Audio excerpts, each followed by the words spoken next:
Assalamu Walaikum. Hello friends, how are you?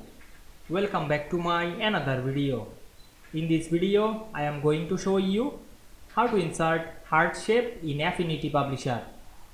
Let's get started. Firstly, we have to open Affinity Publisher document. Now we want to insert heart shape. Firstly, go to a blank page. Then go to the tools section and we can see here the shapes drop down menu. Then we select it. Now we can see here many shapes. Then go to down and select the heart tool. Then draw the heart shape, press shift on our keyboard. Now we can see we insert a heart shape very easily. You can change the shape color. Select the shape, select the fill option. You can change the color. Otherwise you can add the stroke color, select the stroke option and add any stroke. Now I select the black stroke and you can increase the stroke. Select the wide and increase the wide.